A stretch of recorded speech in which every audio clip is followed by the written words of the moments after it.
Ia, mua ona toi whatalo whātu liwai no le taiau.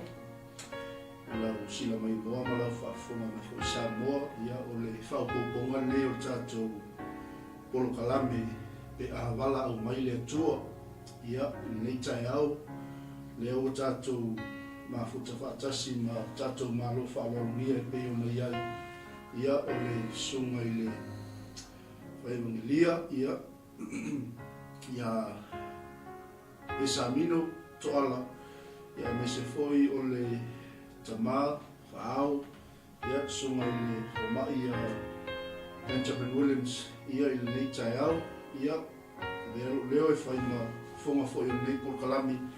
E toi o whalofa ma whaatalofa atua i tātou wahinga. Mese foi o le tino keriso i leo pa ia ma leo whaatua tua. Ia talofa lava. Ia ai o le atu na atu lea manoa. Ia i tātou mālofa launia. Ia se la ufa talofa. Ia wafo i le sila mai mo le tātou wahinga ni taiau. Ia se atu i le sunga i le Evangelist. Ia e whailo fo i ma sau noanga. Ia wale whaafonga mai o su tātou atunu. Ia Pate atu i lau sunga o leo o lo 𝚜𝚘𝚎𝚅 nei po klama mo le amanoa o maua. Ia e whaatalofa Samoa mai se o auauna ma la inga o le atua nei taiau. Ia talalo ia o tātou paia mo tātou malu. O le aleo i aise whamtranga. Ai whamanoa le taimi ua atowhaina. Ia mo le polkalama ua fuafuaina e tusa nei aso. O pa ia mau whai ai le suia i se tala. Pe o i aise whamtranga pe le ai e tu mau. Mai lawa i le tai sama o atu i whalealupu. E le suia leanga o ainga wa uma o na tofi o ainga o wa uma o na awai. Iai maota i iai ala alfanga i iai nuu. Ia mamaruru atu. Nai nao lea foi e nei. Ia mawal nei amanoa e tātou te sirwha iai lungo le lau whangorongo po le TV foi. Ia ele ai e nai rawa e tu mau i lau tau malu ma lau tau paia i ainga taurangi ma ainga palangi ainga te tele tusa o tātou maftaka. Ia nei amanoa ia watu ai le whaftai tele lava mo la sunga mai mo le amanoa o au mai. Ia tātou te tala noa i fo i le malo le atua malona finangalo. Pe a bala au mai le tu. Ia e tu se o nei aso, ia ma le whaaro lava. Ia, paftai mo le sonanga ni taiau, ia, whatalo whatu fo i le au, tabai Benjamin, ia, o le amnoni mo la sunga o alolo kosi tātou wahinga ni taiau, paftai. Malo whaftai le sunga o te ihu iei tātou o kalama ili ni fui taiau. Nau a watu se whaftai, sunga ia Toala tu somle o nanga li tātou TV channel nei lo tātou tautu ai le tātou malo e pe na iai le Global Kingdom TV channel. Ia, au le foi ua talaina le nei foi au nanga i le ala leo lo whapitoa i le wala ua le tua. Nau a whatalo whatu sunga ia Toala. Sunga Toala e su mai le Big Island sa vai. Sunga Toala o le sa vai. Au liuri. Ia au foi ne tau talatu. Ia le si foi sa vai. Me le whaftai tele lau. Maua sabu no maua sa vai. E tātou te whisila whai ai lunga. O ne foi ala leo. Patala whatu ma le nganga whiwhia ma le nganga whaftai i le tua.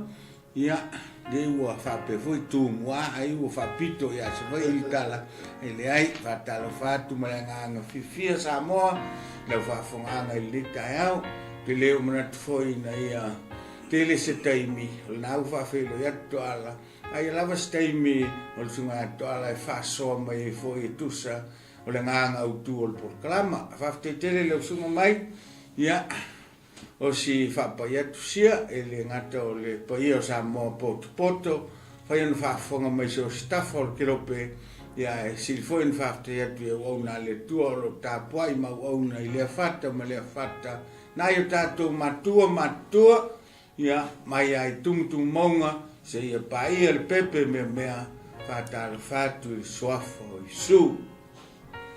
Ia, ia le tua whawhtai o sunga fo ni tai au tu lo fo ia mamalu ia o le tātou anga i lo le tātou o kalame ni tai au ia fo e mai mo ni tai au e sau kofi sau toast pa pe nao na tātou mafuta fatasi ni tai au ia te i tala le sili ese o le atua malona mata o tia o ona wavenga ia e tusa marwala au o le li ia i le soifua au auna ia o le tātou malo whalonia nei tai au ia lau sunga i le Evangelia le fo e mai tawatu ia o le International Evangelist ia tātou ngaruenga o le whaamaro le tātou Agape International Ministry iau au ia ua whaftai fo le tai au ua fia fo le loto ma le nganga o mo sewa no se i tala ai le matautia o le atua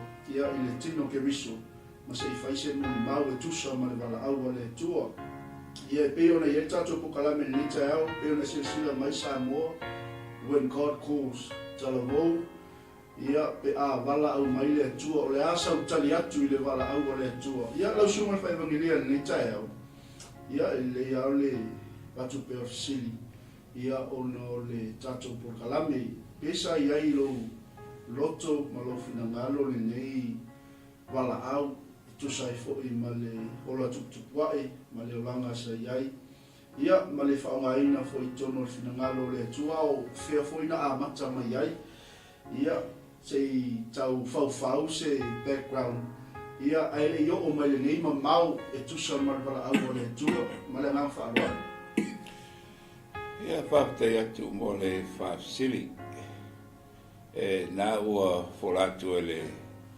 sunga i whaao i o maue o mai se wai ia ua o fo le taimi e asi mai whafu ia ona o le sai i munuia mo ainga e pe on tātou 𝚟𝚒𝚍 o aula e se le mena mai au le tua i whafu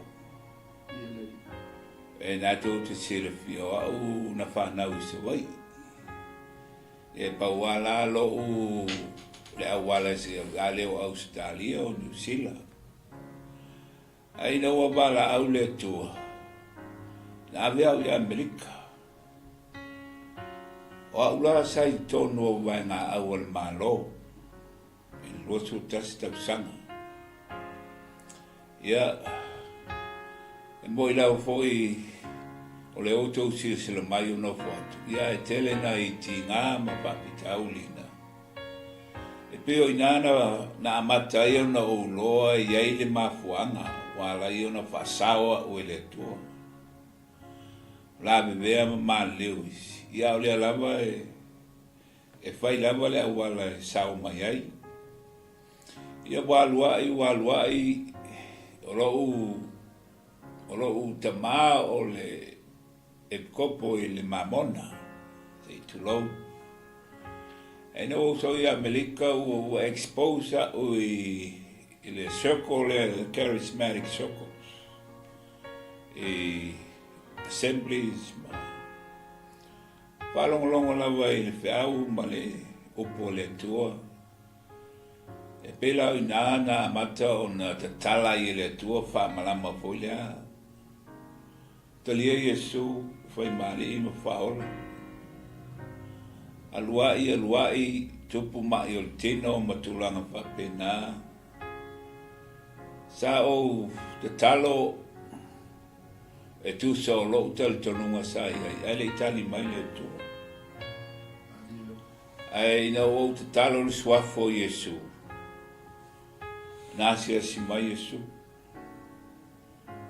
Le ala o mai neva I tau. Ia e pei ua atili ai lota fia I le atua. Ona ua ouloa, na wala au lia e hau le atua I se fe au la lawe whai lo u fia e tu sa o le ulanga. Ai o le wala au le atua I le taimi e te le langona ai. E le taimi o le na wala au le atua. Ala lawa tu mai le atua le awa noa e whai e fōi langona matulanga pa pena o le ulanga nei. Ai ale taimi te lua whaafesanga I ma le atua. O inala e te loa ai e whaamanatu atu le atua a wala ia na e sauai. E iailo na whina ngalo mo oi. I le wala au pa ia le atua. O lou whala vilawe na iai. Ua tau mo whai e whaalongo le si ufongo le atua I lau lawa whaalongo. Pe ona masani ai. Au le atua e whetalai pe sau noa I o tātou wanganga. A whetalai la le atua. E te whiu lawa e tau whangalongalo e le ngalo. E te whiu fo I e whai au excuse pe o au le mena iai. Tele I o au excuse. Leo te pisi. Le te I le malo, le... Ai le mwhai lawa o na ngalo. Ai ai la le teimi e whaafisanga I ai le tangata ma le atua. O ina la e mauti noa I le tangata o le teimi la nei o le teimi o le atua. Everybody has a divine appointment. O le appointment la na I le whai e tātou. Na whai e le atua mai le vau.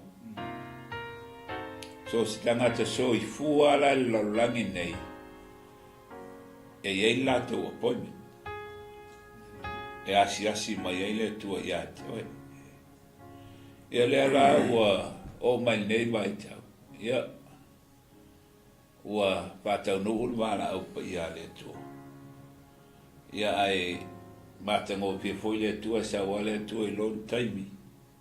Ai a sau foi le atua lon taimi. E vitau I o maa mea I te mapopau I ai malwala o le atua. Whaavanoe le atua le taimi. Whaavanoe le atua le malosi.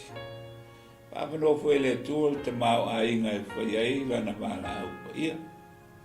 E peisa I o le so soani le atua so le whaafsili au sunga mai. Ia, malo paftai, le ua a matau na tala mai fo le tai au. Ia e tusa ma le sili fo I peo na tuinatu. Ia alanga le se lua se unga le tai au o maua ma le whaau lea e mate tō lua le tai au. Tō tu pe ia pe se whalau te lenga fo I o le sili. Ia mai se o le sila fia fo I le se fua gauna. E tusa I malwala au le tua, ma le hawhalua. Malu tai mo le avanoa. Na foi ua talifotau le sunga ia Toala tu sa o le silingi ai le mtau puso le taufi. Ia mai se o se walau foi le tua ma le langona foi o Toala ia. E tu sa ma le o mai o le walau le tua ia te ia. Le mau mai foi sunga ia Toala se tasi o vai na tau. O le ele anga o le tatum tau pu en God calls. E mawhai ona e whaliwa le wenlea I le fesili o na whea. Au le tau te whaonga ina pe a whai e walau mai. Ai o le teite tel tonunga mata tau fitu sa masunga ia Toala. Una e whawhaelo tel tonunga I salamo e se lau tolu iwa. Whai upo e sfulu ono. Ia whape foi le pelu suru whai upu e 5 ai tangtanga i ai whai mai au le whanau li tangata wa umau na tusia e le tualo la na tusi mai tonu le tusi le al tangata soifua o whamau mau mai e le tua mea taun saul tangata whatino mawhai la langi masala o le mafuanga lea o le tātou ola saili o na tau te fia i loina po le ale me le na tusi e le tua e tātou tusi o na whaingo fia i leo na whatino le walau a wā whatula i nei se fisili o i ona le walau o le tua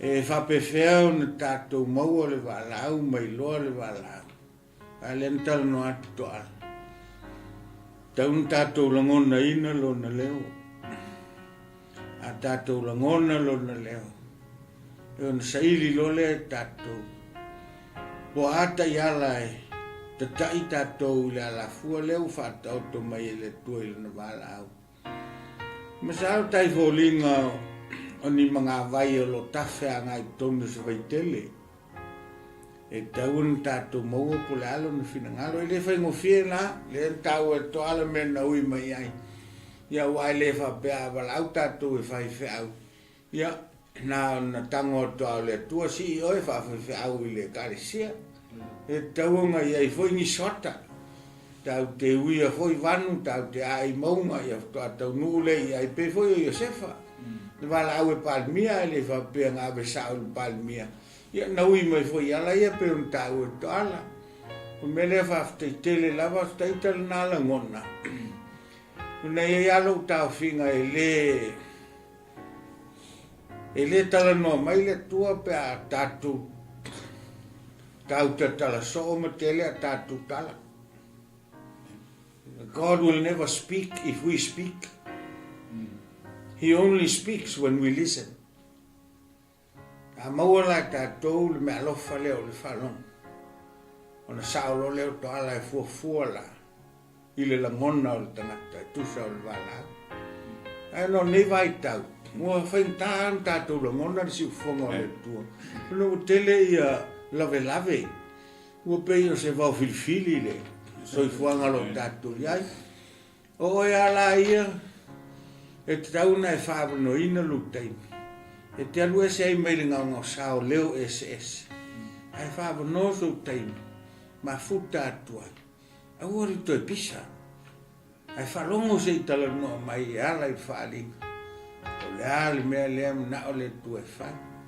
A ma nino lo tātou ni wala aule. Pai ngo fia no tātou whatino mwha ai oi. Nanga leo tiskava e tātou. Le purpose lea. Na wala wai tātou. Io, pesa taita lea tau na fono whapi atu tusa o le whalinga sunga Toala le sunga mai Nalo, whaftai mo le saunga mata mo fie mai peo le mea moni lama peo na saumo ia e le kei whai whea tuo e le kei po mai le wala au le tu e ia le mea sa tulo sa ka whawhao i fo ia e o mai le wala au le tu kili na fofa mali e ole anol na fisili pensionato le tsaia ia ai telo e umal le yaso mali tato po kala mere ai na tala ina le ni vai na fo isa fauia ia le tu le savalinga ia ai le o mali nei mamau ia le lau tato ia le sifili le tato fatanua ia pe ese ai wai ona e tali atu wala wala atu ia pe foi ona e sa no ni tsaia ia malanga na whaarua ia whaptai mo le whapsili o le atua e le fosi ngai le atua le tangata langa na o mai e le atua le tangata e le pule o le tātou whaailo atu lai le atua ua e talia le mara au. E te tau na e tali atu. ia awai le sauale tua fai mai ia o leo le tala no mai le ngango le tua ia te oi. Ai o 𝚘𝚙𝚎𝚘𝚘 e sila fia ia le tua wa e talia. E peia o le whautanga. O le whautanga o le malofa. Ai ala ona sila fia le tua ua tātou talia le malofa. Pe a tātou tango e au mai le malofa. E wha pewi nā pula le wala au o wai le finau le ngango le tua ma le tangata. E mai la le tua le au noe tu so le malofa na i au mai e iate o le whitwhilinga sa roto. E te talia ai le wala au le tua. Ia o nāla e te loa ai, e te whai a fōi le wala au e te whai malo loto fia. E te whai malo loto malie. E leanga e le i fosi inga o e fōi lea po se upu lata mai, e le i bribinga tātou e le tua. Ai whai al mea leo te whai al mea lea, ai whai al mea leo te whai. E pe o le poto le tātou te loa nei vai tau. E pe i whapena, you scratch my back, I scratch your back. Alanga e le whapena le mala au o le tu. E whai alawa le whina ngalo le tu. O le upo le tu a le mwhai o le toi fo. Se wanga nā le mea o whatau nuu le mea e whina ngalo i e le tu. Ia ona leo le tangata i le atua ma le fia, ma le loto malie, fai foi mea ato toa, fai mea mātango fie, fai mea silsili, e tusa o le mala au. Leanga o lau o talia, ia le mala au o le tua, ia peisa i o si so netu lea e tusa o le whaafisiri. Alo, paftai, pai foi ona mai tauina i le saunoanga le tamai pēni. Ia, ma le tusi le na au mai le salama sila tolusu ma le iwa. Ia, na iai la vale atua o tato i tono manawa tato tina tolou. Pei la o le sili le tae a whafunga me tato a ina matino ke riso. E ai se ai tau ai lou tali atu le wala au le atua. Ia whaftai le ua e whailu. E le se winga o le atua. Ia ai pasi atu i le tamai a pēne le taia. Ia mo le whalau te lenga fo i o tātou sili. Ma le ngama whaloa. Alo paftai. Ia. E pesi ai o lea e anga mai a tau le urulu o le lau e whalau tele le fisili. Ia e manei e foi tātou te whasoa ai. Masalo e tau o tele le fisili. Leanga o te lo le fisili pite sili le mtaua. It is not the when, it is not the how, it is not the who, but the why. Tau o tele le fisili. Ai sea e te tawaian tātou tali atu i le wala. O le manatu mua te fia sosoni tuai. E le ngata e tatau, ai matua ala ngata tau. No ala ngata tau tātou tali atu. O le upo Yesu nai le o ne iwa al whai upo wha. E tau ono u whaia ngā ruenga le na wina mai a. Me manu ao. Na ngā ao mailipo. Tau te le toi ngā rui. Le alau tātou tali tonuina o wala au e le tua tātou. Na wina mai e le tua tātou. O ia na ia whaia tātou. E taulan tātou usta ia.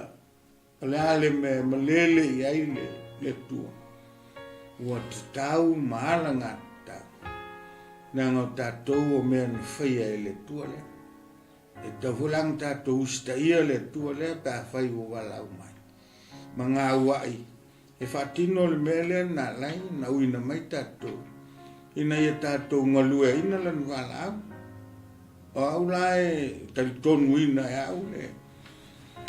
E le tāu o te le whai o le tali pentau whai atu sunga Toala. E matoa I te tau ama langa tau tātou whaia langa whai tātou I le tua. Te tau lang tātou whalongo iai mwhai me lai whina ngaloa. Ai pe o atu ngalunga ia e tau kilkilo tu ia. Iora whain tāwho I lele o tātou langona ina. Ma whai ngataan tātou malama. E leanga o le tua me lilo. Ngalue mai lai me lilo. E sufi le tātou whatutua. Ina ia pupula mata o le whatutua. Mata fu ia I tutonu. E leo mata ia I whafo. Awa nai whai mai le wheso ngā momofo I pesfulwan. A whapupula I le tua mata ia. Ina tātou loa leo le wala. Me tonua le tātou talanoa iai. Mai ia whapupula ina mata o tau loto. Ina ia o tau loa le winga. Au mai loa tai au. O le whamoe. O le whamoe o le mea tai au. E tusa malona wala au mai. O le wala au o le mea nei. So a tātou mau o la wala au. Mau tinoa fo I whamoe. O la tari. E ta tau maaranga tau. Ma mafoanga I. Reanga o le tua le mwhai tātou. A whapela o le mwhai tātou I wholinga I a te I mwhatusa I a te. Ma o le tua ngā lofa leo leo au ina mailo nā leo maliu ono tātou. O te ofo pe a tātou leo stei. Lana whātonu e ala I lana wala.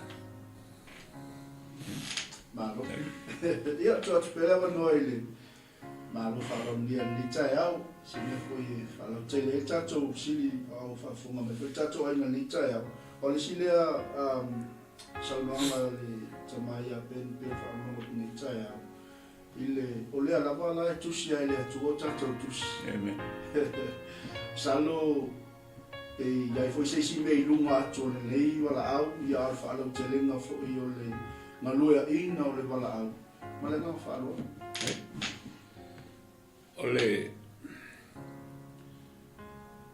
O le mea Petusili o na malosi. I le langi malaloifo. O le finangalo o le atua. O mea umai o tātou wāwai atu iai sa le waia. Ai sai le finangalo o le atua. E whatau nu umala mea e tusa o le finangalo o le atua.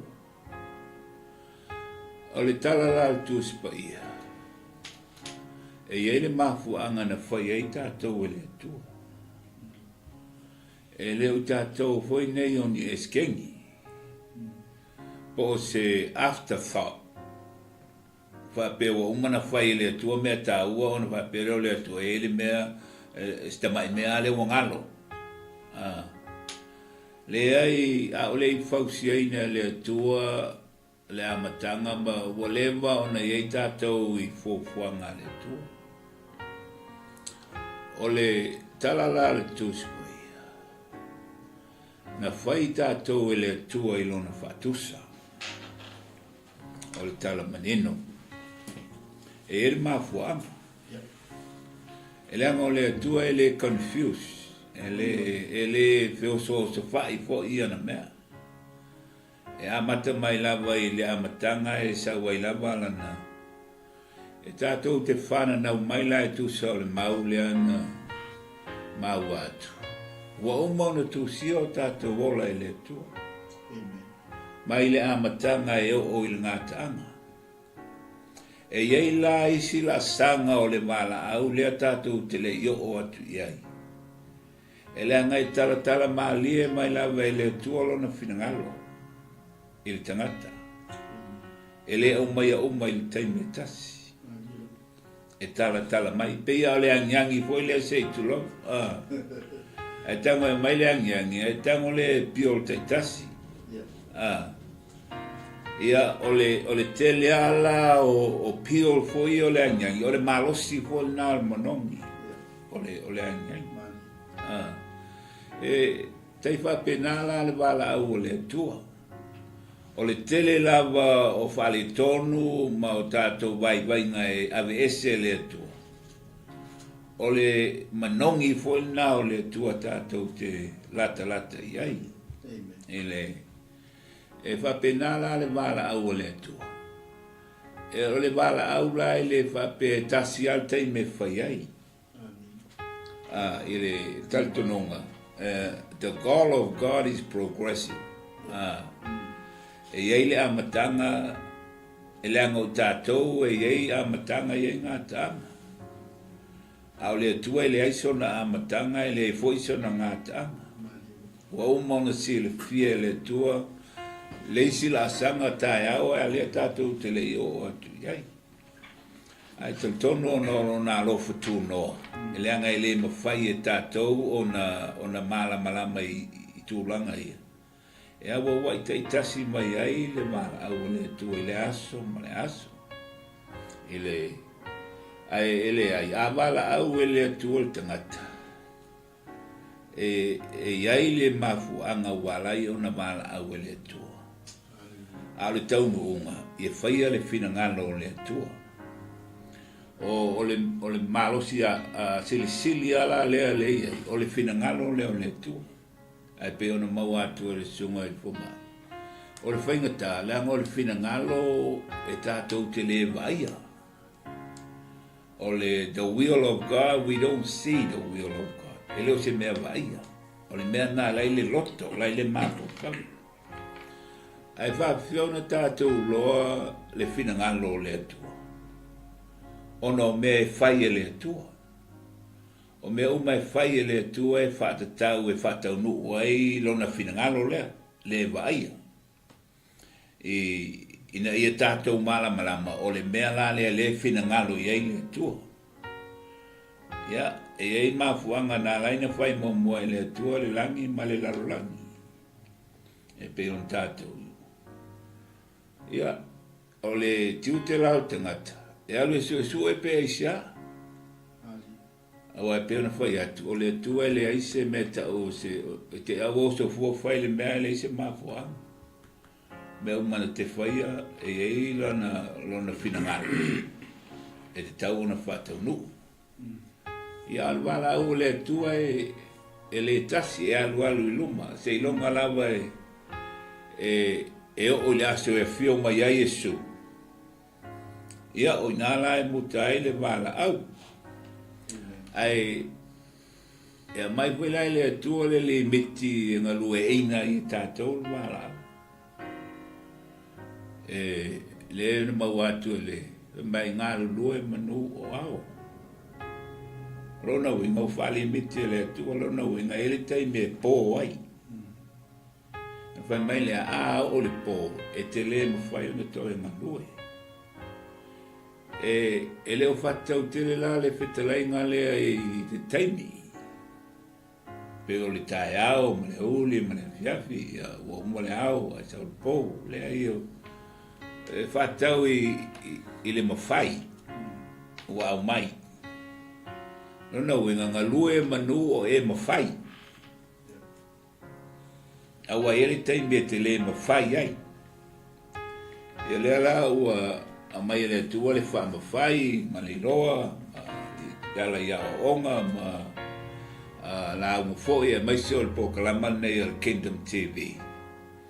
Ia wai, o le tulutanunga ali Mike. E le te I whaifua nei pokalama mawhai ngō le Kingdom TV. Te masalo e tele nisi ngō na e mana o e whai ngō ai. E o manu malo lava le Kingdom TV. Leanga o le message le taimil nei. O le Kingdom. O whaawa noa lai le tua e whaasal laua tua e ilo na malo. E leanga o le message le to e fio mai e su e to e su e mai po o talia e tātou le malo. E pe o nā fio mai e su. Ia alwala au ia le tua. Lea e alwalu I luma le wala au le tua. E le tu mausi me tasi. E pe o si so ne tu le tu sa o le whaasili nei tae au.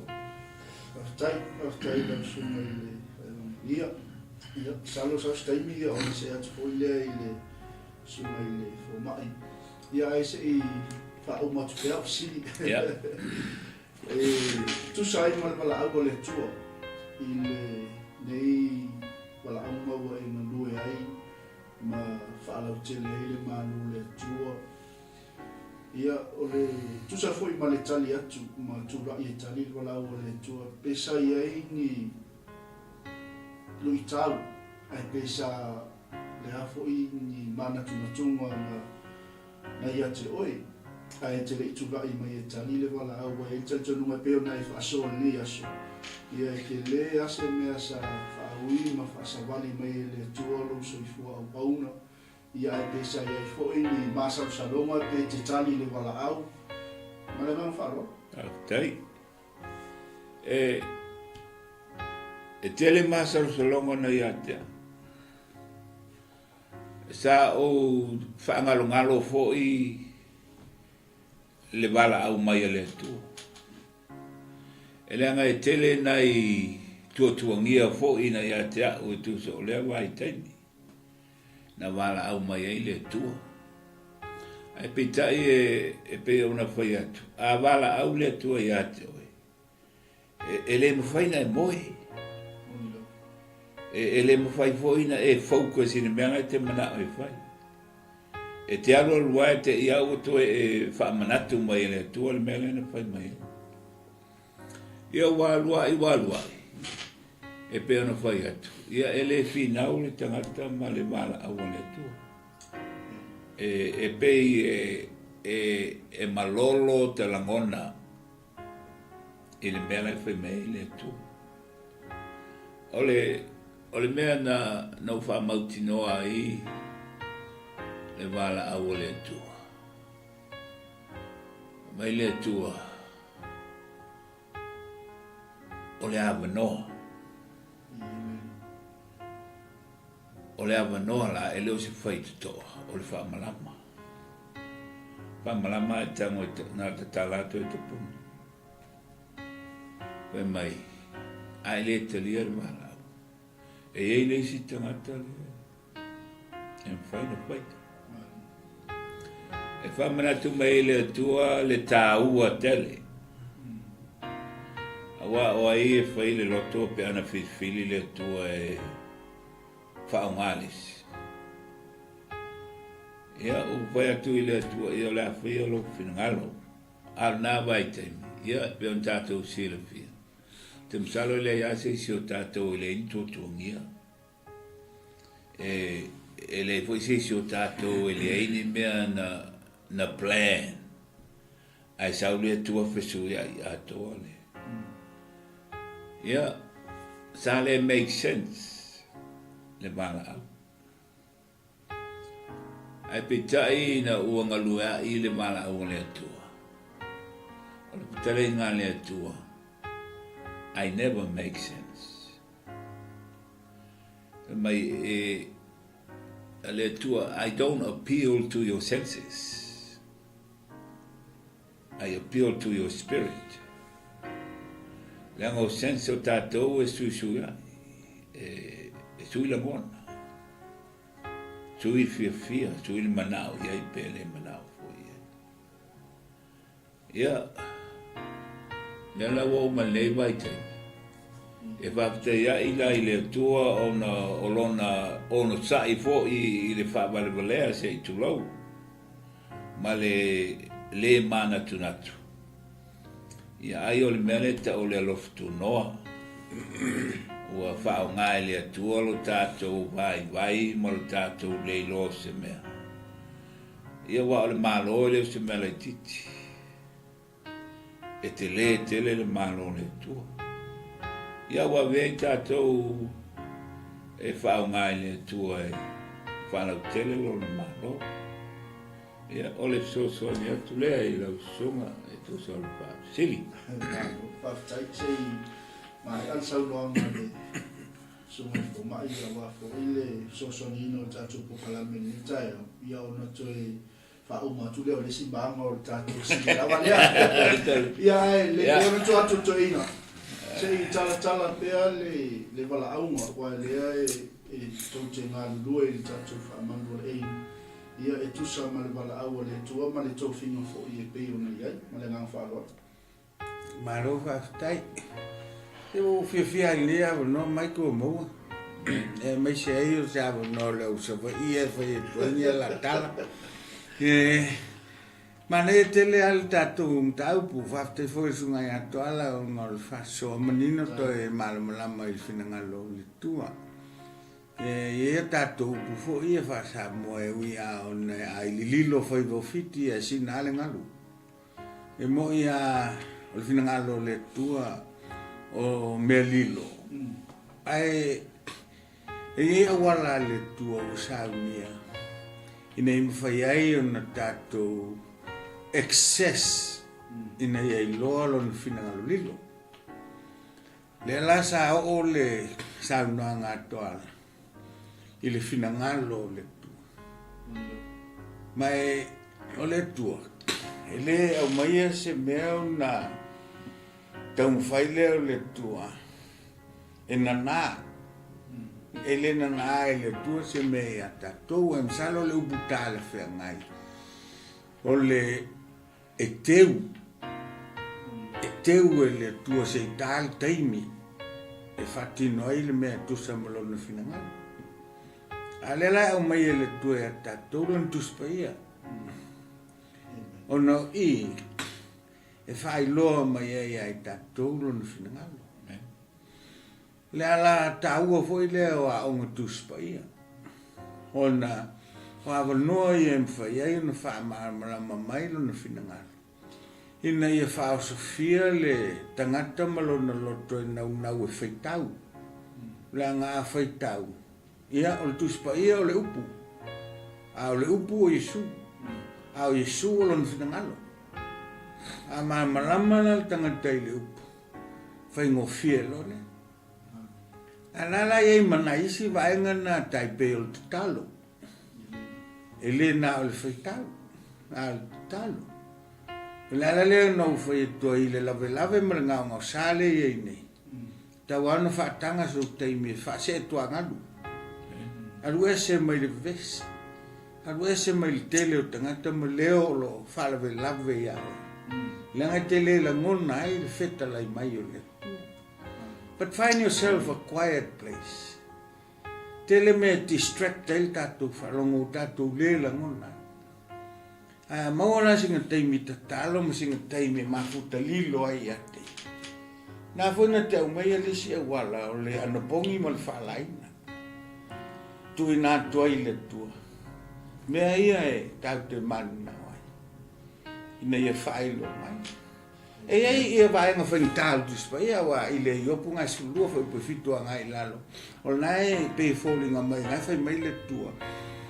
A le malilo loto e lau tuspa. Ia ma whai aonga ma whai whiau. Na aru le te whesiri i le povi po le asingi po o le oti. Sili manu o le vao. Whesiri i la au. Whesiri le lele, la tau te whaelo atu, e le tali o me ngā te sailia. Alu i sami se talu no mai ia. A e tutiro whai lai ai. O le nganga leo le talu noa sungai atu ala. O le nature. E tala noa mai mea o le natura ma fuafuanga. E whaelo mai le matai sau. Pei foi la upu o ta vita nai te whalongolongo atu. E o tala mai le langi le mamalu o la ufio. O whalia le vani munimo ngā rua ngā au. Tau te fsiri le la masina mifutue i lo ai masina o tau o aso ma tau sanga. Awa pela e tau te oi rangu tuspai.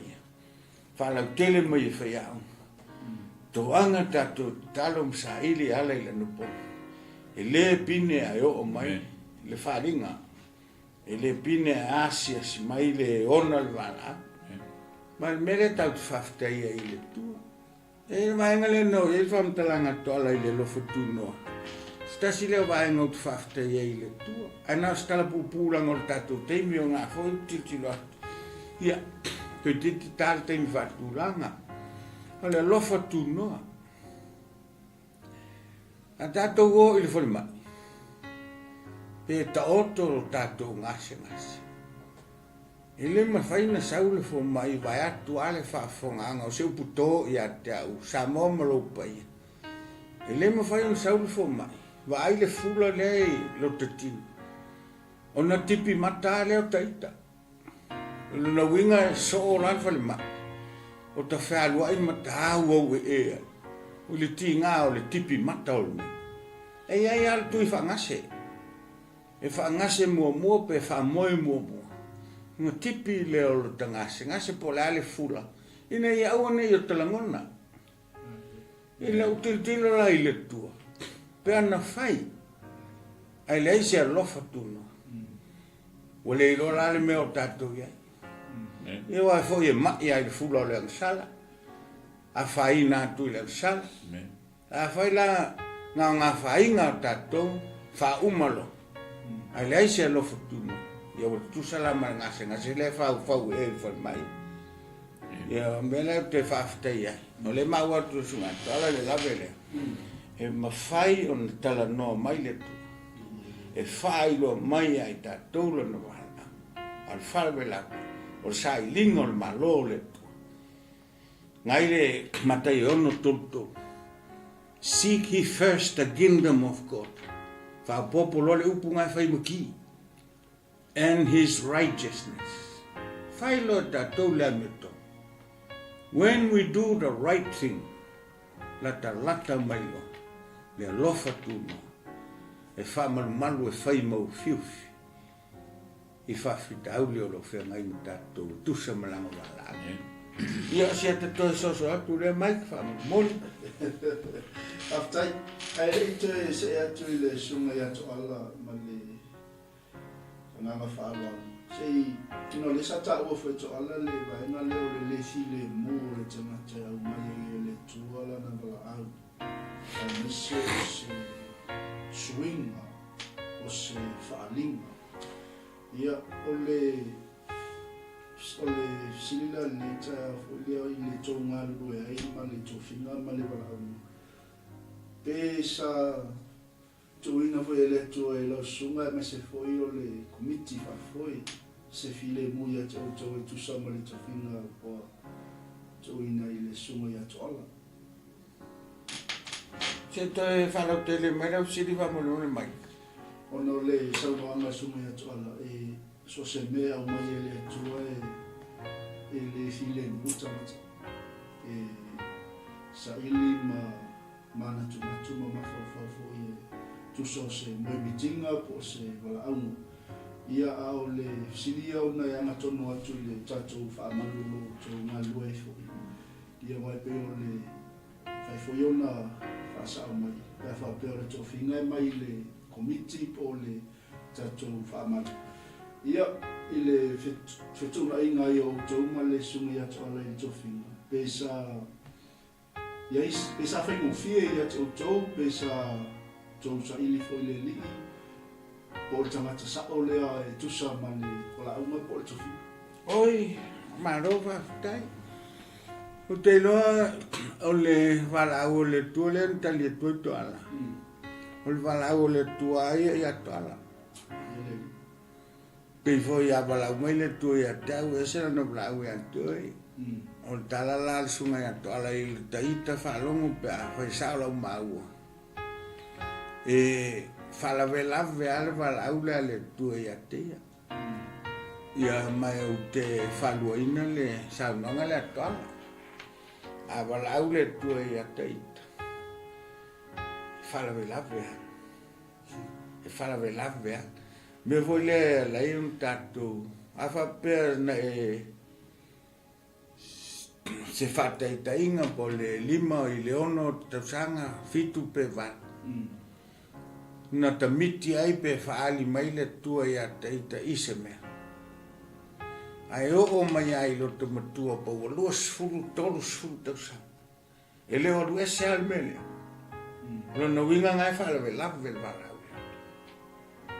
Mai na whalawe lawe se longa u whatunga.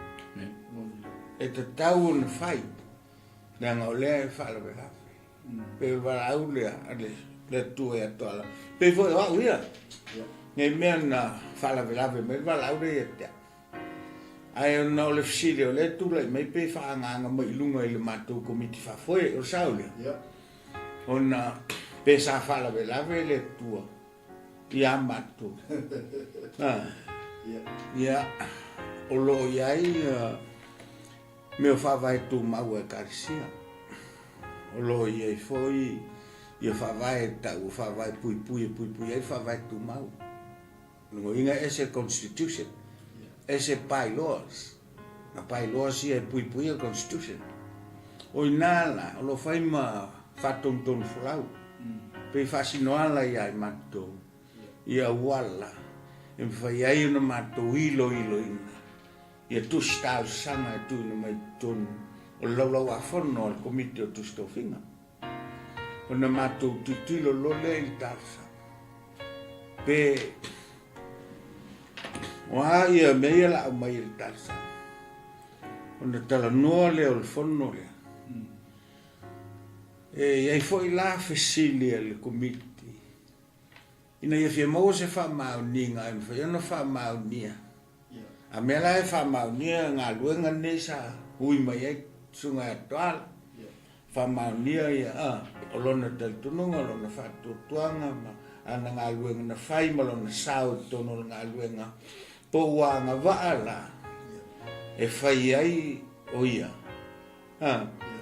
ma sa te tainga whapel whai muria le tarsanga mai ai o ila e whawai ai le ai le whapea o le au walau le tua ia whalawe lawe mai a te au o le tau sauni le whaiunga lea I pe la teita lea sosoat ne pe ua whenumi ai foi lea lea ngā au le whaia le whamsinongo Jesu na whalawe lawe le tua le tolu o Pilato mai vai o ngai e mau I tama lea ma fuanga ngā o la pawhan o au foi la au le whaia au whai unga I mato foi komiti e tauanga o whanu e Deus sesa au whai unga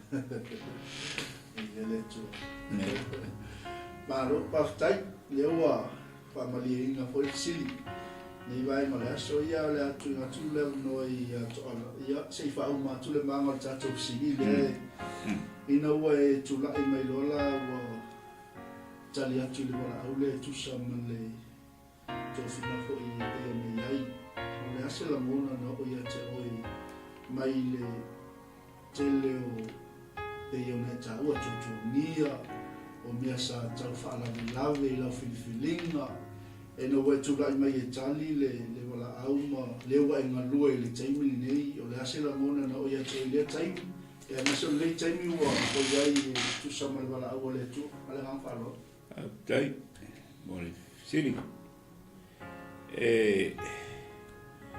o taimi ma tau ua uma ona vai le tu ina ua utalia le wala ua o mea uma sa mamafa pe tuatuangia fo'i pe ua mo malia tu lava ina ua e talia le wala au lea e whailo mai ai God is still in control of your circumstances. O mea nai te whaalawe I ate, oi. A tali mai nā le tua, e teimi e whapea tātou o whetalai le tua. Ona tātou o lea whaise mea. A to e mau muli ane. E le o lea tua lea na whetalai mai. Ai o lea tua a whetalai. E le ngata e whetau I male tūlanga la wei ai e whetau I male taimi. Ina ua talia la le wala au, pēna whai atu, o mea uma sa whaalawe lawe. E pe ua talia e le wala au lea. E tūsala o le wala au lea o le tali o whawhitauli ia no sa wai.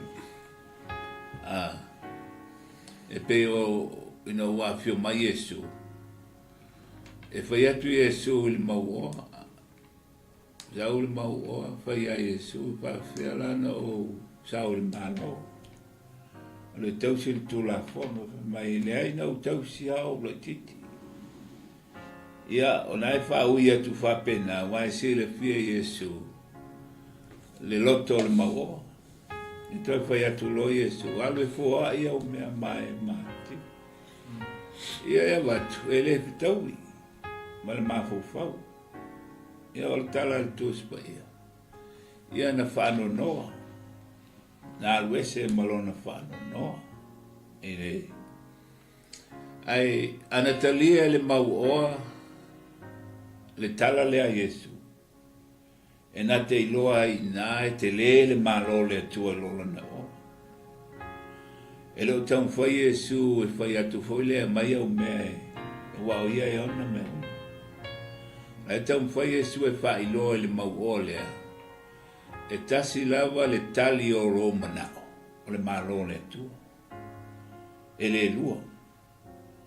Pe mai Iesu I lana whitalainga, amu ia e mati tiva I le anganga.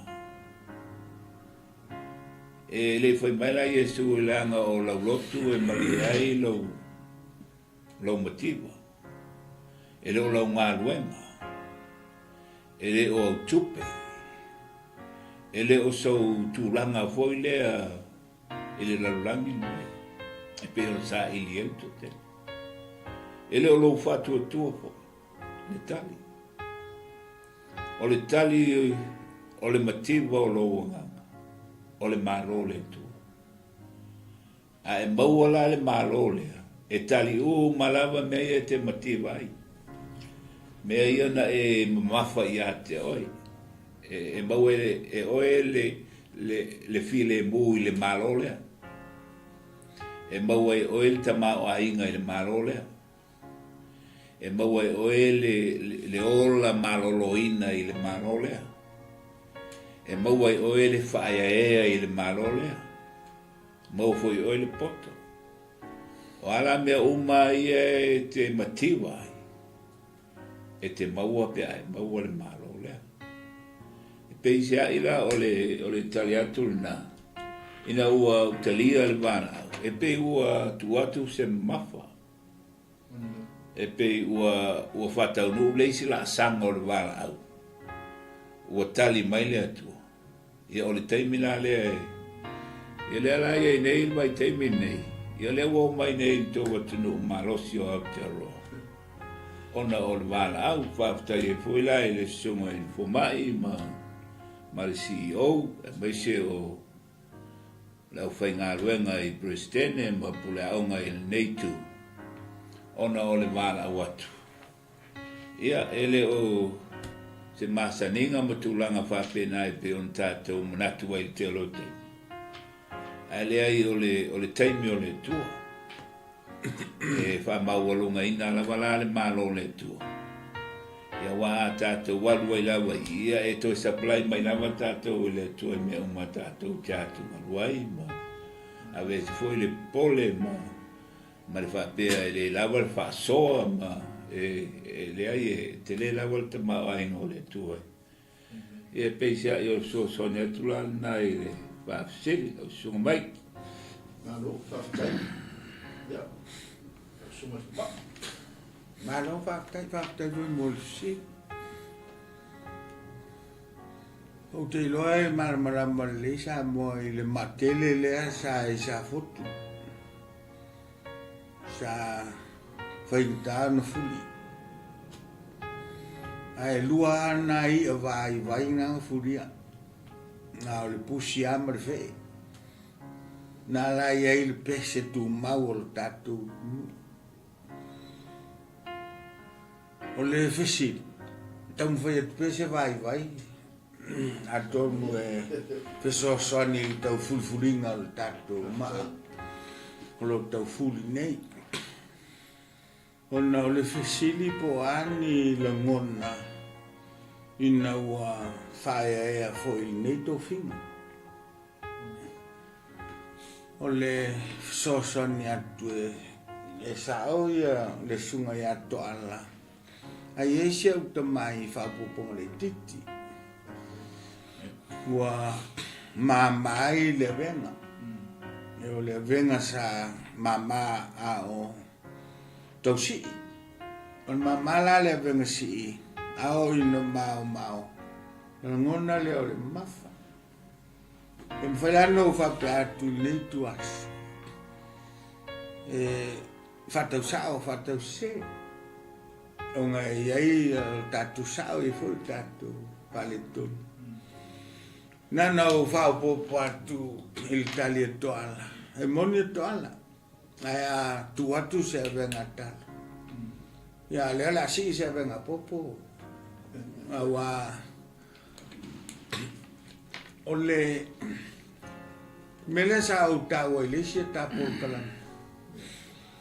Ia alo ese ai. O le mapotofi. Taulangi tofi. Awa ele o le tofi e taua. O na lewa tailunga o lea komiti. E whai unga o ia mea. Ma o fisoso ni mai fo ile tua e ala ile musmusunga lilo le nganga. E le taua le tofi e taua le tiute o le tofi. E ma fai o na filia tatou tofinga. Pe a maluoli ili tangata to e maulunga. Una fa pele o fetau ia o e mal tofi le ala ngai titino le le. E ma fai o na fili pe a tele ni e tamea mua. Ave e le tofi. E fe so ni mai e le ngā luenga wa o le nai tua i le vaola le. Fai fe au na. O me voi lea la inu sila to al komite o tu stofinga. Ina ia ua nei fai mea ma se tau iai. Pei foi o tato upu masani. Sia mea sia chief. Yo. Ai e fai te tenga. Langa o le tu lea. Fai si mafa mafai. O le o mai o le tofi. Leo mau o le tofi. Ai o tiute o le tofi. Behind every office is duty and responsibility. O ila, so sani toi itali o lau fsili lena e fsili ngiai. Pe, o tala noa mai le tua ia matou ma whalave lave. Ua mafuai o na mau o ma avele tustofinga o tangata. Ai avele au na avele tustofinga ma le whaia ia.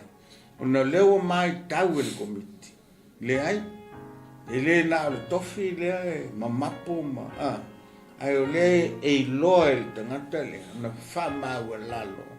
Fai tiute o le tofi. Ona i loa le anga waa o le tangata le, ai le na o le maua lo le tofi.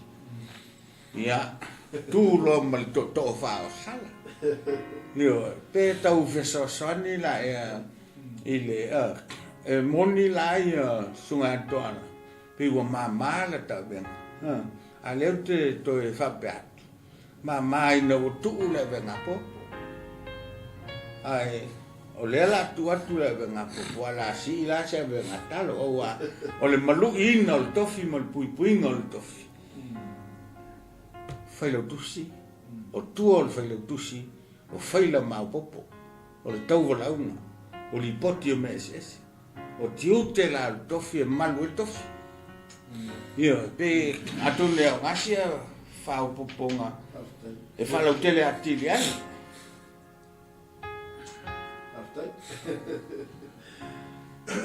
Ia. Ia, lea e lava tatu taimi. Ai, toi lua wanoa ia, toi mo tatu kalameni ia. Ia, se i lua saunoa a o whafonga maile tino kiriso. Ia se lua whala i au, se lua whamalosi. Ia e tusa ma le au tu o tatou Polokalame. Pe a wala au mai le tu o ia te oe Samoa, le talamou, le tamatina. Ia pe o le au noa le o tunatu. Ia ai le sunga i whaivangilia. Wa foi le whafonga mai o alo whanau Samoa. Ia masi foi oi lava o maua le nei whatau noanga. Ia o se whala i au mo le tino kiriso, ma le ngā whalua. Tai, o le amanoa. Te luai o le whaia ia ma le tofi, o le Evangelist. Ia o le tofi la, ia e latu e tau atu le malo le atu. Tusala o matou ave feau o le malo o lona uinga e te tau o na malamalama le ave feau i le feau o le malo o mea umala e mawhauwhau iai le ave feau mauna taimi whaavanoa suenga matulanga papena suela le malo lea e ona le feau o le atua e tasi ala na priority o le malo ma watu le sunga i fuma le mata io Pema Yesu 𝚟𝚒𝚍𝚎𝚘 ia o le upo 𝚟𝚒𝚍 o lona winga e ele mea lai le iloa e le ai se isi e nofo a 𝚟𝚒𝚍 se me le o le iloa ia tauila ia mua that's priority le malo e tau mai ai te luai ua whaamua e le atua ona winga la e tāua i le atua ia o le ale me 𝚟𝚒𝚍 mua o le malo e taluai la e faisi whainga tāo o na whawhetau i le whetalainga lea Iesu ma o tātou mahofau. E leanga e le o malama tātou po ono nofo tātou i se malo, i se kingdom. Whataita ingo New Zealand, ia o le malo 𝚚𝚘𝚗𝚒𝚘𝚡. E i lato Prime Minister. O Amerika ia e 𝚚𝚘𝚗𝚙𝚢𝚑 e lato presidente. Ia o malo whainga malo ne 𝚘𝚘𝚗𝚗.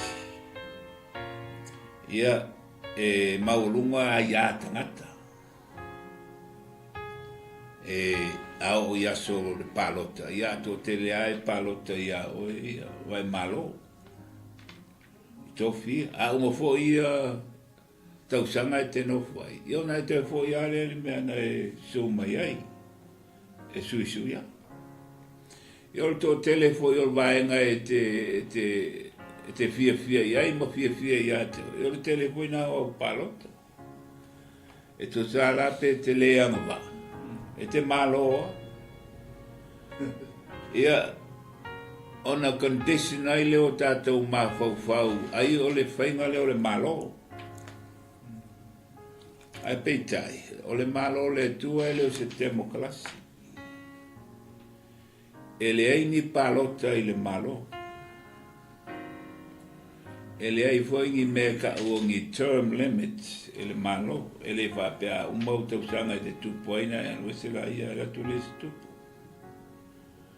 O le whainga tāla na ona tātou malama i le malo lea. Langa eselo na whainga. A tono le mele na fio mai Yesu fai mai sui lo mako fau. Pesamino. E le anga a e le suia lo mako fau. E te le malama i le malo lea. Ono tātou mako fau ua condition i tusa o le o anga ma whainga e pe ona iai. I le malo New Zealand, malo Amerika, malo Samoa, po whiala mal malo. Ia o tātou taltanunga la e mafua mai whainga malo whapea. Al malo le tua ese. E reini palota. E tasi altu. O le finangalo foi il tupo e fai. E pe ana mau atu tei meu whanu. Po ai e fia iai, po ai e le fia iai. E whai ale whina ngālu i tupu. E tau le masani la tātou i tue ngā whainga malo lea. Langa e manatu tātou, e tau ana iso tātou manatu. I le malo. E pe tai al malo le tua ese. E pule ao le tua. E le sue foi ana whai E le fisilingia fo ilo na mate sau pe ona ilo. E whai a le tupu le me finangalo i le tupu. O le malo fo i le 𝚜𝚘𝚙𝚢𝚑 ma le tātou te iai. E alua tangata sa ili rona manuia. Mea nai ala e nau supo isi longa le motorway o ngā lulue. Sa ili le manuia. Awa ele se si no fono po te wa o supo le tae awa le whainga lue. Ola sa ili le manuia. Ai petai o le malo le atua. E whawhia ngai. Ele responsible for your well-being. Responsible le atua. Awa mata o le a se vaai a le lalolangi ma se oli pe a whai e misi se whamanuia le atua i ate. Rona winga e o se atua le lei. Whai mai fo i o le atua e lawal ta mau ainga, whai mai fo i o le atua e ama. A lea e mailo na atari. Whai mai fo i o le atua e wha malolo a lea e. So it's not a good reputation for God. O le mea na se whetulak tala lea atono e talu sia aone i tēnā ia se whina. The kingdom of God is for us, but it's not about us. A whai le tua le malo mo tato. Ai le wha moe la le tua I mea fwoi e ngalue ai le malo. Langa o longa reputation lays on the line.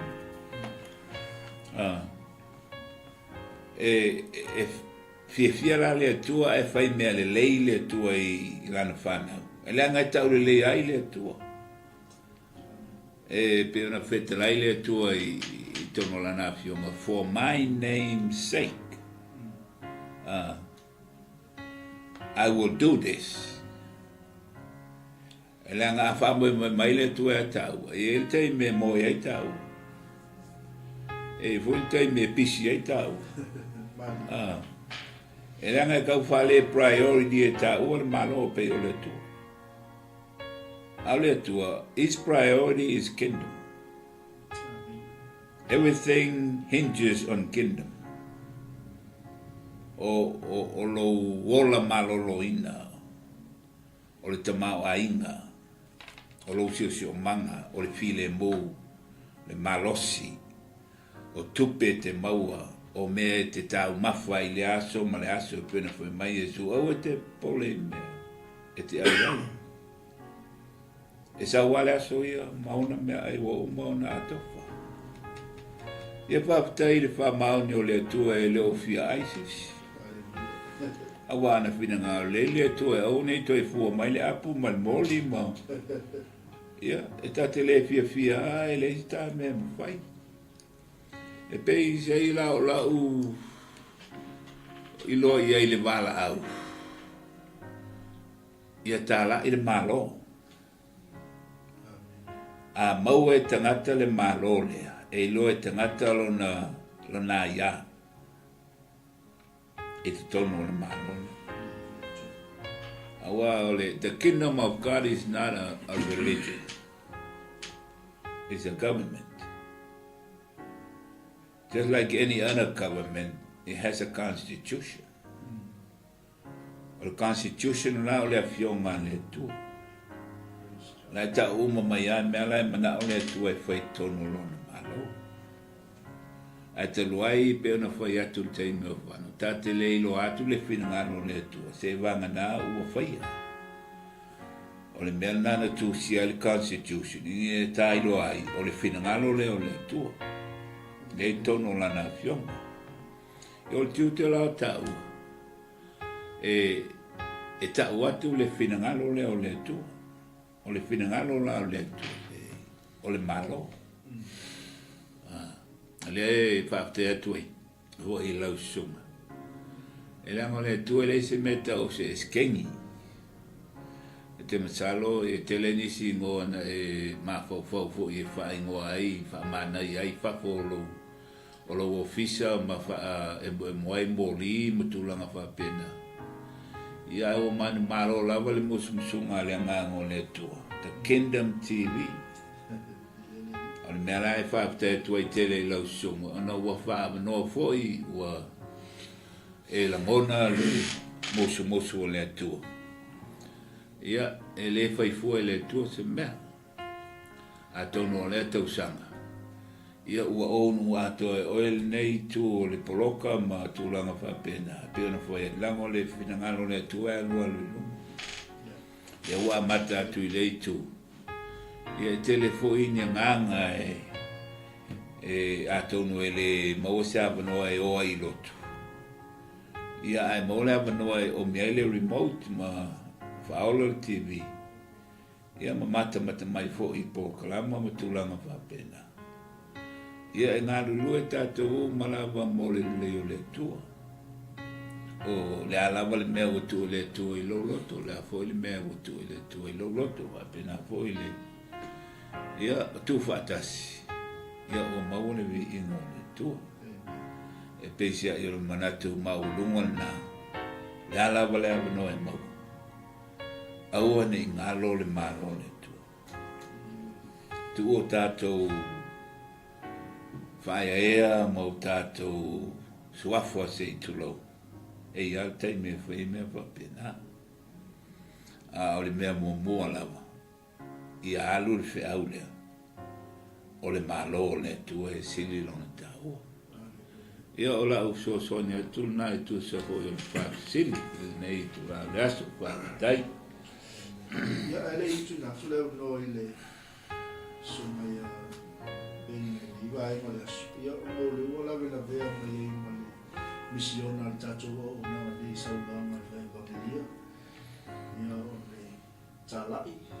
Ia le malo le tua. E fola le malo le tua. Whaasoina tamata. Ia mai a leo tato se mama. Ia i le mana leo le ngāpa ia. Ia poko wano le malo. Ia e tuatu ma le whaalo le leo noa i le tama. Ia tusa foi ma le noa e pejunatu. Ia i le wala au le tua. Ia i se whala i au o le tino ke wiso ma le ngā whaalo. Malo, tai. Te lo le utau. Fai foi leo lo le malanga al vale le leo spia. Polinga mai toi aia la tata el masanga malangtama. Mane te lele mele wo yai. Ona le mai mo me foi tatu polka. Ya wa hangai foi na tau le ni lo.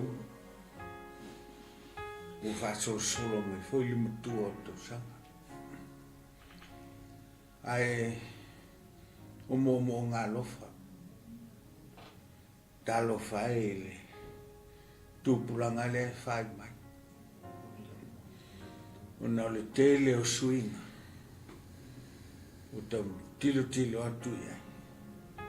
E mafua o na ua umion tātou o ese mai Samoa. Umin tātou ese mai Samoa, mutu ua tātou lau whanuan tātou o lai. Tātou o maile ia tumu ese. Ua havanga lo tātou mafofau. I tū maanga anu ese. E whanoa noa ia la ma tangi ele fatu ma lele. No swinga o nai tātou. Whanau nei foi tūpulanga. Sui le Toala. Sui le anganu. Tū maanga. Sui le lifestyle. Everything is changing. Masalo a whaturai lo siri pe mafua isa. Mafua na ua umion tātou ese mai. Mai o tātou lau whanua. Te loa whapenala ngona Toala le tau whasoan. Ua umion tātou ese mai le malo sa tofia tātou tau te pulea. O le ala foi lea. wavanga ai o tātou mafo. Il malol po msama le natura o mea whale olanga nei. Wasui ai culture, wasui ai ngangana, wasui ai amio, wasui ai winga. We've been away from our homeland for so long. On mafu anga leo le leiloa o me le tau vane vane atu Toala e toi saili. Leanga o leiloa. Ai e la sa tei te tala. E tu sa o le nganga o sili e whalai au. Toi fia te talo atu a. Pa ia o le au whaafonga mai nei tu aso. E mai se lavo nai tatu tupulanga loloa. Ina ia toi seu ale manu tangai le ngatu. Ia whautangia le le. Ne whamaoni o le. Na whamaoni ai o tātou au ngata ma. Ma lo whamaoni pe ai le tupulanga, ma le tupulanga, ma le tupulanga. Talo whai o leo tau au na mou. E le ngata la o leo tau au na mou. Au tau au na leiloa. Ai la se moli, taipe o moli mutasi leo le awa e whasao ai vai tau la. E tau nga emo. Al tala lei o le mano. Au no mal tala lei o le mano. E le mawhai o tātou waa o lo alo ne. O na whaofi tonu tauranga. O whaawa noa e le. Tupulanga o Samoa. O pol tuspa ia. Ia whao ngātu tau o tātou taimi. Ia ngā aso nei o leanga. Nau tātou vo ia tala voho na iai le luki a Solomon. Ia mantua le na whaia oe. Ia na pō tau lele. Leanga o loa ngai mai le mutua. O sa mātou lea a venga tau ave. Pe whapewhea a o le ase mea o le atua. Mo le tupulanga la luvao. Tilo atu le awhaina o le au iei tupulanga e tusarangaio e mai al pōngisa. Ai mawalunga le manatu al polkalama, ai mesifoi al whaso. Po le a lava le uli patoi al pōngisa. E malama le tua malona mara. Salo lea e te sira fia foi e le whato nul to wha. A upu al tatu tunu. E ata malie, e mata me mea le niva. I le pōngsa. A o pōngsa le anga i mai o lola. A wane i whapō lea ai tatu. Ona o le tua e le amta i le malamalama langa whaita waso. A tanga i le fofanga. E amata i le afiafi taimi e le tua. O le afiafi ma le taeao le uoiaso. Le afiafi ma le taeao a salua. E le amta i le taeao ma le afiafi. Le afiafi la o pōngsa. A tonu leo tatu titilo atu o pōngsa. A le amtanga ia o le whaitaunga o aso fōu o le. A mawai le pōngsa. Fotua i mai leo le malamalama. O le liki o le malamalama. O le tupu o le malamalama. O ia lea. E tāra sanga tuai. Nei foi tautalu o lo fotuai. Tautua nā mau tō. Tautua nā mau tō. Au nei a vele umi o tātou e se i lau whanua. E ngalo ai a tātou. Le lau whao ngā ina tua le tunu o Samoa e whai ma metafoa e tau whaafsota iai. Au nei umi o nā tātou e se talua i a tamu mai le malo le. Ua ngalo ai le vinga. Ua ngalo ai le whaia ea. Ua ngalo ai le whaaftai. Ua ngalo ai le a tautua nā mauto. Aua le la fo ia. Le tua malona finangara. E mai sea o teimi nei o tātou o mai. Te pai lunga. ma whaftai atu le tua I la no tātou whiola. So se Toala, we thank God for we are alive. For because we have life, we also have hope. Living people has hope. Dead people don't have hope. Amen. Salo. Lo ia ilo famu moi. Fai tele Italia Yesu ave mali in faola ilo wola. Le ngal na misiona. Le ngaluenga mele tautua mele wunanga ala I tatu television nei. Fa ngaina nei channel pe yo nei ai ia le fau moli o le tatu malo. Fau le nanga le fa manga lua mai elfsi. Na layon na mai le ngang pa ia le tu. O le fau le ma fuai le upu selselenga.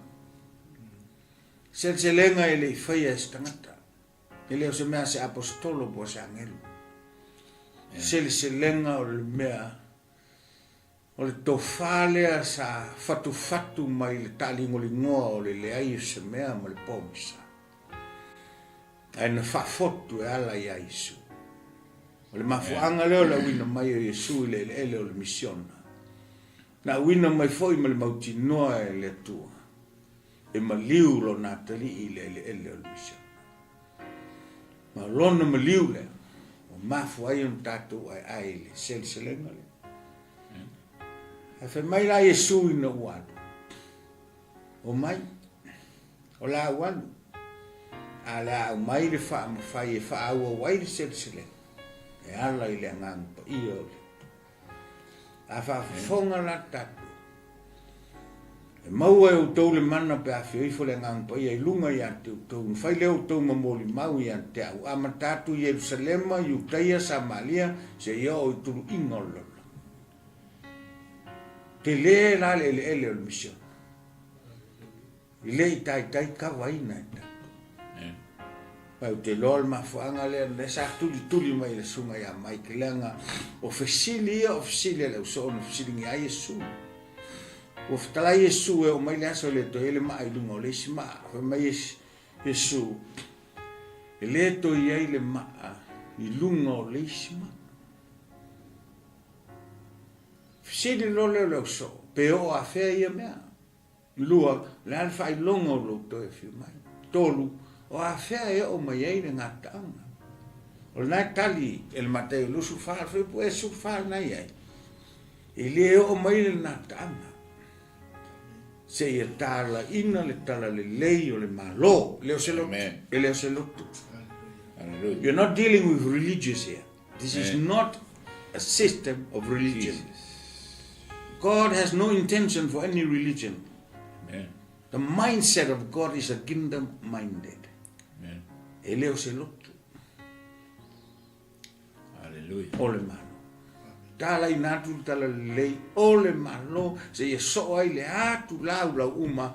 Ta o mai lole o mea ngatu te whai mai ua o mai unga o taua ia Hamas. E tau lo mea onge lo mea tupu wha mai whai mai lo tatu. Ua o mai. Ni ai e le mwhai ngā o mai. Se ia so le atu lau. I le tala lei o le malo. O le tala whai tau lea. Amen. Masi sosani leiti langonongo I tatu tau pu le sunga mai ki nei foi tuasu. Ia, whaftai mo le saunga ngata mo fie au sila mio foi a tatu a ingo le whatutua. Ia, o le ua tatu ia I le whai ungo tatu por kalama. Malo. Ia, o le tule uno ni hulini. Ia, ni alofa anga foi. Ia, se si foi me fie sa uno. Malo. Dai. Ai le whai unga tatu por kalama e male ngā whaangaro. Ia, sunga le whai ia. Ia, whaftai mo le noa. Ia nā ua whafonga le tātou o tinu. E boklama foi o nei aso. E atonu o lo ese si o whafonga mai ua whai moia nei boklama. E langa o le awhionga le tua e whaatau I le manao. Tātou te leilo. ai mafuanga le no whaavanoa e le tua pokalama whapene. Leanga iei tangata e mana mea le upune whonga tu fōi e ana uonga.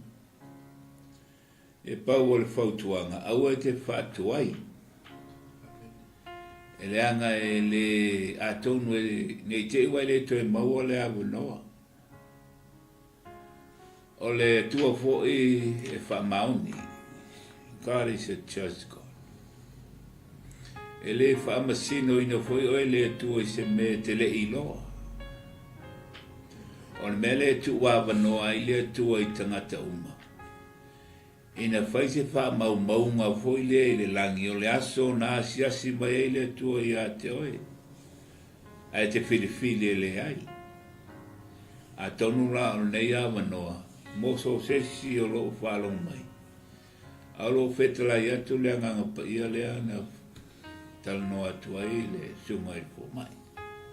Paula le au ngangi fō i ma le aua e te whatani.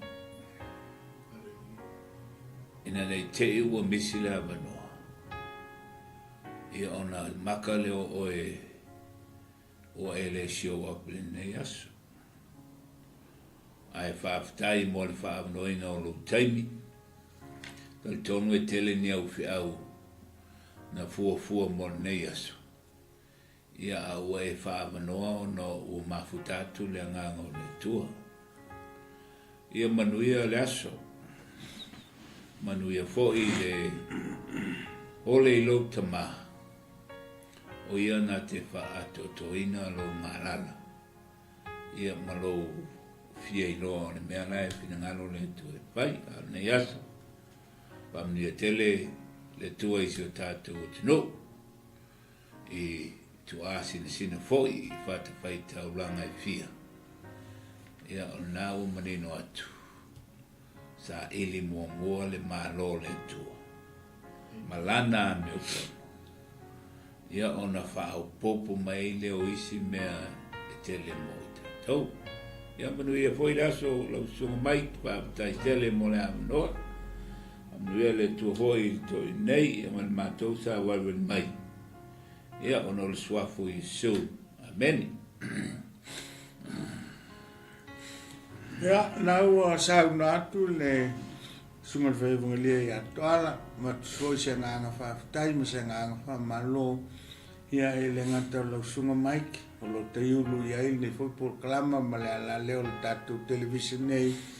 Ia e whape foi un whaafitai e tuai i lau whaafunga Samoa. Whamarulua te foi. Te o ia i se tala. Ia e tau wale. I le whaafunga ili ni foi tuaso whamangalo i maua. Maua lava o nai. O na vai. Ia maista mai motu o salafai. Ai alofa le tua. Ia anga le mai lau whaafunga anga ma lau tāpoinga. E moli toile nganga whaafitai tere lava mai le taele o maloto. I le whaafunga anga ale paia o Samoa. Na iso au auna, sumai whaafengaina o tai matoi ina. Ne mai se paia ka le sia ese. Ia. Whaafitai tele le whaavanoina o lo taimi. Whai ai o na e whaafonga mai. Ia ili ni foi tautua malnei o nanga. O le whaafitai lea. E fia mori nei fiafi. Aton foi sauni e le tua seisi lao i luma on tātou toi whilo i foi lea. Ai mori nei ataimi. Whaatofa. Whaasoifuaina. Le whaafonga mai. O si o tātou. Nu. Ia manuel nei aso no i su. Amen. Amen. Ia, mo le nganga whaafitai tele, ia, i lau sumai mai, ia mes foi o le tātou whai Evangelia, ia, i le mei foi vai no le aso tuso whaanoina o lo taimi. Whaafitai tele, ia, le amana ia foi o le unanga whaafitai, ia, mo whaamianga, whaafitai whai te talo, ia, i pe o na saunia foi o le tua sistemi, ia, tātou tutoe whilo iai, ia, ai mo le taimi nei, sa mole atu no pele o le tula e tasi i o naso o le tatou pokalama. Ia o le ai mainu e mamau Toala ia mea tia nei ia mali mato lau soifua mai Emanuela. Yeah, soifua ia lo sunga mai. Te lau. Soifua, mo. Yeah.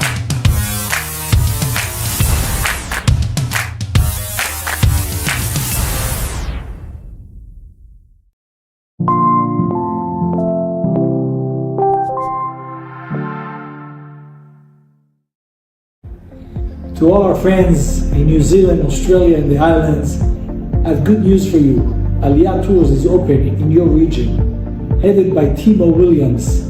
The whole idea is to bring Christian groups from your region, churches, leaders, worship leaders, to come here to the land of the Bible, to be encouraged, to walk where things really happen, to taste and to touch the miracle that God has done with the people of Israel.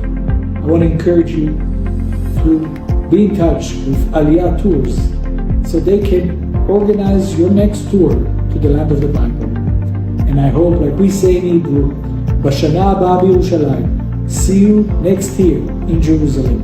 Thank you, Timo, for all your hard work. To you guys, let us come up to the house of the Lord in Jerusalem. Shalom to the beautiful people of Samoa.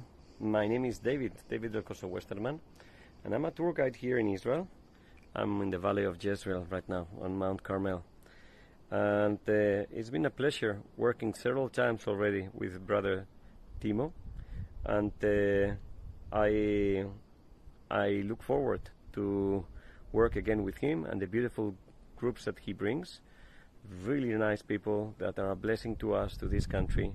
And I have a wonderful time going through the country and sharing and learning about all the different important things that happened over here, and being part of the amazing groups that he organizes. So I just want to bless Timo and send him my regards, and to tell everybody that is considering coming to the Holy Land, to tell you that Timo is really the best option. All the best. I have taken 2 tours of Israel with Pastor Timo in 2013 and in 2016. What I like about the tours with Pastor Timo, the tours of Israel, is his intimate knowledge of the land of Israel, his passion for the people, and his passion for the land. He's a great Bible teacher, and he was able to explain clearly the events of the Bible that occurred at the various locations we visited.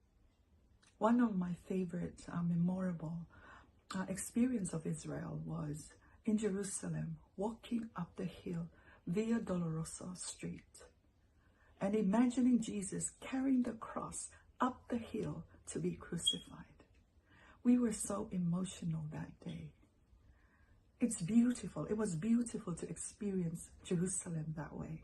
I highly recommend the tours of Israel with Pastor Timo, and I look forward to joining one of his tours in the near future.